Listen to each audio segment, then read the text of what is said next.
안녕하세요. 이지은입니다. 코어 인저리 혹은 아슬레트 푸발지아의 그 어떤 인저리 패턴에 대해서 보고 있고 5가지 중에서 이번에는 그 3번째 시간입니다. 이번에는 오스테이티스 푸비스에 대해서 보겠습니다. 푸빅 심피시스의 그런 위아래 크레니오 카우달 디렉션의 움직임을 제한합니다. 그런데 코어 머슬 인저리가 생기게 된다면 이러한 바이오메카닉스의 변화가 생겨서 결국에는 인플라마토리 리스판스로 오스테이티스나 페리오스타이티스가 생기게 됩니다. 즉 인스타빌리티가 생기면 그로 인해서 코어 머슬 인저리가 더 진행하고 또 그로 인해서 더 오스테이티스 푸비스가 더 진행하게 됩니다.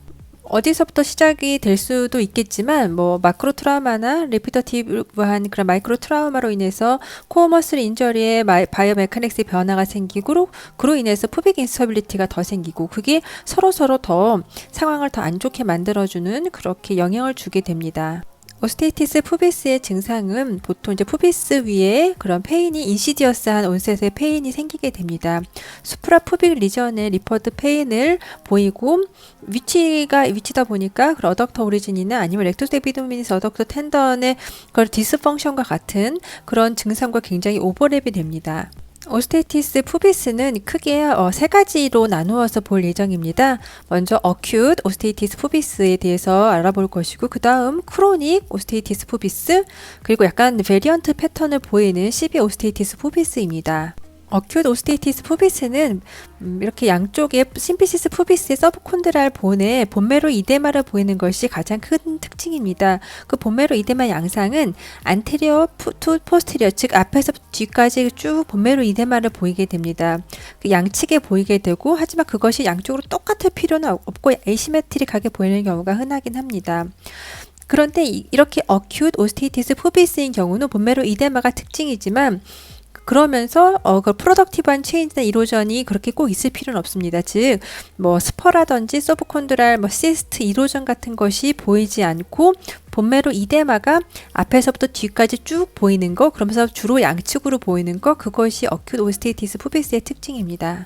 어큐트 오스테이티스 푸비스는 그런 본메로 이데마가 주된 소견이기 때문에 이렇게 어큐트 오스테이티스 푸비스에서 보이는 서브콘드라 본메로 이데마를 본다면 또 감별해야 될 것들이 여러 개가 있습니다. 이게 주로 오스테이티스 푸비스에 생기는 기전이 레피터티브한 그런 마이크로 트라우마 같은 것에 의해서 생길 수가 있기 때문에 이런 환자들은 기본적으로 스트레스 프랙처가 잘 생길 수 있는 컨디션이죠. 그래서 같이 그런 슈퍼임포즈된 스트레스나 혹은 인서피션시 프랙처가 같이 있을 수가 있습니다. 그래서 본메로 이데마가 있다면 그냥 오스테이티스 푸비스지 하고 넘기는 것이 아니라 혹시나 스트레스 프랙처가 동반된 것은 아닌가 라고 해서 프랙처 라인을 찾는다든지 그런 것이 필요할 거라고 생각합니다.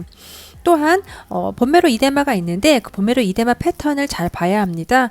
오스테이티스 푸비스인 경우는 안테리어 투 포스테리어로 본메로 이데마가 보이는데 이렇게 푸발지아로 보이는 환자 중에서 더 흔한 것이 렉투스 에비도미니스 어덕터 롱구스 아포뉴로시스 그런 아포뉴로시스의 병변이 생기게 된다면 그렇게 세컨더리 파인딩으로 그런 서브 에센지알 본메로 이데마를 보이게 됩니다. 이렇게 이거는 이전에 첫 번째 코어 머슬 인저리 첫 번째 패턴에서 제가 설명을 드렸는데 그때도 보여드렸습니다. 그때도 그렇게 아포뉴로시스의 병변이 있다 한다면 그 바로 직하방에 있는 본메로 이데마를 보이는 것이 보이기 때문에 좀 감별은 할 수는 있습니다. 예를 들어 이 환자처럼 렉투스 에비도미니스 어덕트 아포뉴로시스에 이렇게 디태치먼트가 있습니다. 그렇다면 그 바로 직하방에 있는 본메로 이데마는 세컨더리하게 본메로 이데마가 리액티브하게 생긴 것입니다. 이거 가지고 오스테이티스 푸비스다라고 이제 말을 해서는 안 되겠죠. 전형적인 어큐트 오스테이티스 푸비스 예입니다. 이렇게 푸빅 바디의 안테리어부터 포스테리어까지 본메로 이데마가 이렇게 쭉 보입니다. 이렇게 전반적으로 다 본메로 이데마가 푸빅 바디에 보이게 됩니다. 그렇다고 해서 이 환자 같은 경우는 이렇게 서브콘드라 시스트라든지 이로전, 스퍼 이런 것들이 동반되어 있지는 않습니다. 서브콘드라 스클레로시스 이런 것들이 보이지 않고 본메로 이데마만 보이고 있어서 어큐트 오스테이티스 푸비스를 생각해야 됩니다. 그런데 이런 환자에게 있어서도 항상 스트레스 프랙처가 생길 수 있기 때문에 파라심피지얼 그런 스트레스 프랙처의 가능성을 염두하셔서 혹시 프랙처 라인이 있는 건 아닌지 이런 것도 꼼꼼하게 봐야 할 거라고 생각합니다. 다음 케이스입니다. 이 환자도 보면 푸빅 바디의 안테리어부터 포스티리어까지 쭉 본메로 이데마가 양쪽에 보이게 됩니다. 이렇게 꼭 시메트릭할 필요는 없습니다. 근데 바이라테랄하게 보이면서 그렇다고 해서 아까 말씀드렸듯이 그런 크로닉 오스테이티스 푸비스에서 보이는 스퍼라든지 서브콘드랄 시스트, 스클레로시스 이로전 같은 거는 보이고 있지 않습니다.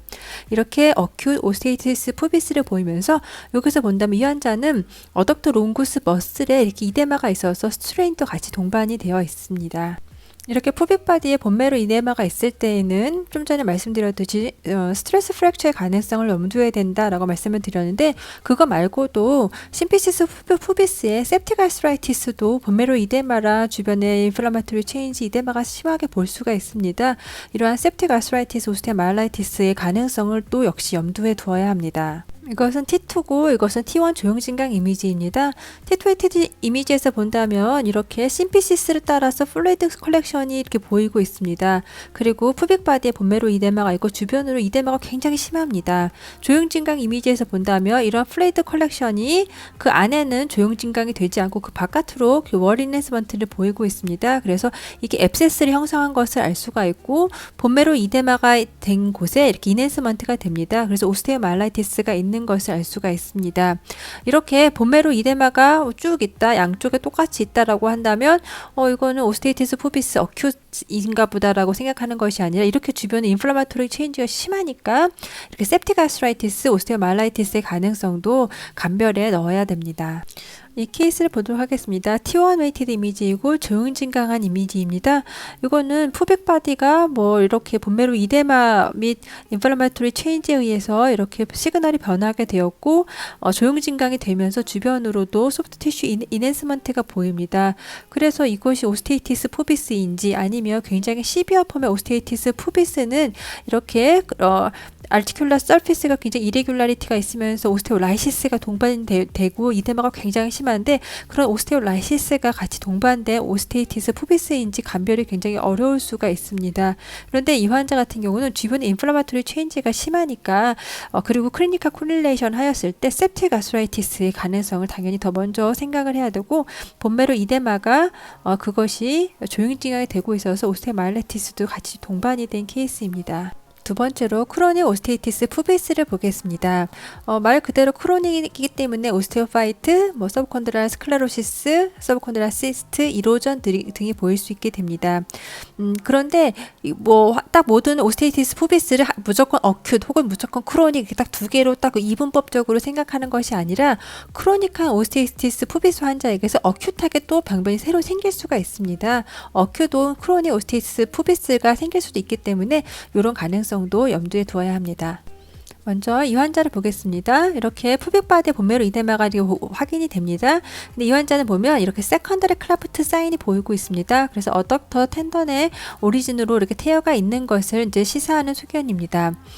그런데 이 환자 같은 경우는 이렇게 엑시알과 그런 코로나 이미지에서 본다면 본메로 이데마가 그렇게 그런 어덕트 아포니로시스 병변 그 바로 직하방에 있다라기보다는 본메로 이데마가 앞에서부터 뒤에까지 쭉 양쪽으로 똑같이 이렇게 보이고 있습니다. 그래서 이런 아포니로스 플레이트의 병변이나 어덕터 텐던 오리진의 태어로 인해서 그로 인해서 리액티브한 본메로 이데마라기보다는 오스테이티스 푸비스에 의한 이데마다라고 볼 수가 있습니다. 그러면 이 환자가 어큐트 오스테이티스 푸비스인가라고 따져봤을 때 이 환자는 이렇게 서브콘드라 스클레로시스와 이로전 이런 스퍼들이 막 보이고 있습니다. 그래서 이 환자 같은 경우는 크로닉한 오스테이티스 푸비스가 있는 환자에게서 이렇게 어덕터 텐던 오리진의 태어까지 같이 동반이 되면서 그러면서 어큐트한 그런 오스테이티스 푸비스가 같이 동반된 그런 케이스다라고 볼 수가 있습니다. 코어 머슬 인저리, 아스트레트 푸발지아나 5가지의 그런 인저리 패턴이 있다라고 말씀을 드렸는데 그 패턴으로 하나하나로만 그런 표현이 되는 것이 아니라 이 5가지 패턴이 2개가 보일 수도 있고 3개가 보일 수도 있고 다 같이 이렇게 보일 수가 있습니다. 이 환자 같은 경우도 보면 오스테이티스 푸비스도 있으면서 어덕터 텐던의 오리진에서 그리고 아포니로틱 플레이트 주변으로도 이렇게 태어가 있는 이렇게 코어 머슬 인저리의 패턴이 2가지 이상이 같이 보이는 경우도 흔합니다. 이렇게 어큐트과 크로니 오스테이티스 푸비스를 한번 비교해서 보도록 하겠습니다. 어큐슨 본메로 이데마가 주된 소견이 되는 거지만 스퍼라든지 서브콘드라 시스트, 스클레로시스는 보이진 않습니다. 크로니 오스테이티스 푸비스는 본메로 이데마가 그렇게 심하진 않습니다. 거의 없습니다. 하지만 서브콘드랄 시스트도 보이고 약간 스클레로틱한 체인지도 있으면서 스퍼도 조금씩 보입니다. 이런 것이 크로니 오스테이티스 푸비스입니다. 다음은 세 번째로 아주 시비어한 오스테이티스 푸비스의 베리언트 패턴을 보도록 하겠습니다. 이것은 익스텐시브한 서브콘드라 본메르 이데마로 인해서 아티큘라 이로전이 보이게 되는데 그것으로 인해서 오스테올라이시스가 생깁니다. 이것은 마치 AC 조인트에서 디스탈 클라비클 오스테올라이시스와 같이 유사한 소견을 보이게 됩니다. 이렇게 오시오스 리접션이 보인다라는 것은 리피터티브한 스트레스나 마이크로 인펙션이 있다라는 것을 시사하고 굉장히 언스테이블하다라는 것을 말하게 되고, 이것은 디스탈 클라비큘 오스테올라이시스와 이제 굉장히 유사한 패턴이다라고 기억하시면 됩니다. 디스탈 클라비클 오스테올라이시스는 아마 종종 보셨을 것입니다. 이렇게 AC 조인트의 디스탈 클라비클에 이로전과 함께 오스테올라이시스가 있으면서 본메르 이데마가 굉장히 심합니다. 이런 패턴은 이제 리피터티브한 트라우마가 있는 환자에게서 이제 주로 많이 보이게 됩니다. 이와 같은 양상은 이렇게 오스테이티스 푸비스 환자에게서도 볼 수가 있습니다. 양측에 심한 본메로 이데마와 함께 스퍼와 서브콘드라 이렇게 이레귤라리티, 그런 시스트 이로전들이 보이고 있습니다. 그런데 보면 이렇게 서브콘드라 이로전, 본의 리좁션이 보이고 있습니다. 이렇게 굉장히 아주 시비어한 오스테이티스 푸비스인 경우에는 오시오스 오스테올라이시스가 생겨서 이렇게 이로전이 보일 수가 있습니다. 이러한 패턴도 그런 아주 시비한 패턴의 오스테이티스 푸비스입니다. 이 환자도 마찬가지입니다. 보면 심피시스 푸비스가 와이드닝이 되었습니다. 왜냐하면 여기 오스테올라이시스 때문에 이렇게 와이드닝이 되어 있으면서 이렇게 이레귤라리티가 보이면서 이로전 본의 리접션으로 이렇게 이레귤라리티가 보입니다. 그래서 본메로 이데마가 포빅 바디뿐만 아니라 수피리어 포빅 레임스까지 이데마가 막 진행을 하였습니다. 그래서 이렇게 심피시스 푸비스의 오스테올라이시스까지 동반이 된 굉장히 시비어한 오스테이티스 푸비스 본의 리접션이 보이는 그런 케이스입니다. 오스테이티스 푸비스는 그것이 단독으로 보이는 경우도 있지만 렉투스 에브도미니스 어덕터 아포뉴로시스의 병변이라든지 아니면 미들라인 포빅 플레이트의 병변과 같이 보이는 경우도 굉장히 흔합니다. 본메로 이데마가 있을 때 렉투스 에비더미스 아포니로티 병변이 있다라고 한다면 그것은 보통 푸빅 바디의 안테리어 서브콜티컬 본메로에 이데마가 있게 됩니다. 그런데 오스테이티스 푸비스인 경우는 푸빅 바디의 앞에서부터 뒤까지 굉장히 인타이어한 본메로 이데마를 이제 볼 수가 있게 됩니다. 그래서 이것으로 약간 서로 구분을 할 수는 있습니다. 한번 이제 비교를 해보겠습니다. 지금 왼쪽에 있는 그 케이스는 이전 시간에 스피드 클래프트 사인에서 언급을 보여드렸던 이미지입니다. 이렇게 푸빅 바디에 스피드 푸빅 바디의 안티리 인피리어 쪽으로 이렇게 클래프트가 보이는 것을 스피드 클래프트 사인이라고 말씀을 드렸습니다. 양쪽으로 스피드 클래프트 사인이 보이고 있어서 렉투스 에비도미니스 어덕터 롱구스 아포뉴로시스의 태어가 있는 것을 알 수 있습니다. 이 환자도 보면 똑같은 양상이죠. 바이레터럴하게 아포뉴로시스의 테어가 있고 이 똑같은 양상으로 스피리어 클래프트라고 이제 생각을 할 수가 있습니다. 그런데 세지탈 이미지에서 본다면 이 환자 같은 경우는 테어가 있고 그 직하방에만 본메로 이데마가 조금 찔끔 보입니다. 그런데 이 환자는 똑같은 테어지만 보면 본메로 이데마가 이렇게 양쪽에 있는데 이것이 앞에서부터 뒤로까지 쫙 있습니다. 그래서 이 환자는 이렇게 아포뉴로시스의 테어뿐만 아니라 오스테이티스 푸비스가 같이 동반된 것이고 이 환자는 오스테이티스 푸비스가 동반이 되지 않은 환자입니다. 이 환자 같은 경우도 이제 프라이머리 클래프트와 세컨더리 클래프트가 이제 보이고 있습니다. 세컨더리 클래프트가 보이고 있어서 어덕터, 숏 어덕터 내지 어덕터 롱구스 텐던 오리진에서의 그런 인저리가 있는 것을 이제 시사하는 소견인데 여기서는 이렇게 아포뉴로티 디펙트라고 이제 표현이 되긴 하였습니다.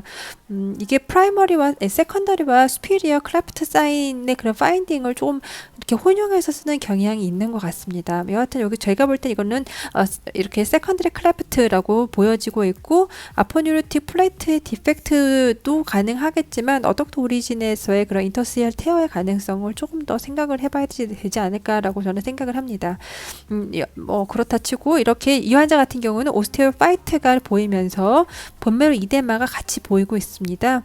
이렇게 본메루 이데마가 앞에서부터 뒤로 쭉 보이고 있습니다. 그래서 이 환자는 오스테이티스 푸비스도 크로닉한 오스테이티스 푸비스 환자에게 있어서 어큐트한 병변이 새로 생겼다라고 볼 수 있겠죠. 그래서 어큐동 크로닉 오스테이티스 푸비스이면서 이렇게 세컨더리 크래프트 사인이 보이고 있어서 여기는 그렇게 심하지는 않지만 약간의 그런 어덕터, 숏 어덕터의 그런 내진 어덕터 롱구스 텐던의 테어가 내진 텐디노시스가 같이 좀 동반이 되었다라고 생각을 합니다. 이렇게 세컨더리 크래프트가 보이고 있습니다.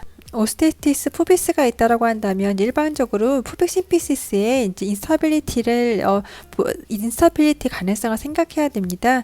그래서 이런 것을 진단을 할 때에는 그런 플라밍고 뷰를 찍는 것도 도움이 됩니다. 이렇게 플라밍고 뷰 한쪽 다리는 피고 한쪽 다리는 굽힌 상태에서 이미지를 양쪽을 얻게 됐을 때 이것이 2mm보다 더 크게 차이가 난다라고 한다면 이제 마크로 인스타빌리티를 생각을 해볼 수가 있습니다. 그래서 이 환자는 인스타빌리티가 있죠. 그와 동시에 그와 연관하여서 SI 조인트도 보면 비교해 보면 좀 약간 와이드닝이 있어서 이렇게 SI 조인트의 와이드닝도 같이 세컨드라이트 동반이 되었습니다. 그리고 보면 굉장히 미미하긴 하지만 서브콘드라 이레귤라리티가 이렇게 조금씩 보이고 있습니다. 이렇게 오스테이티스 푸비스 환자에게 있어서는 인스타빌리티가 생길 수가 있고 이것을 확인하는 방법으로서 이러한 플라밍고 뷰를 하는 것도 도움이 될 수가 있습니다.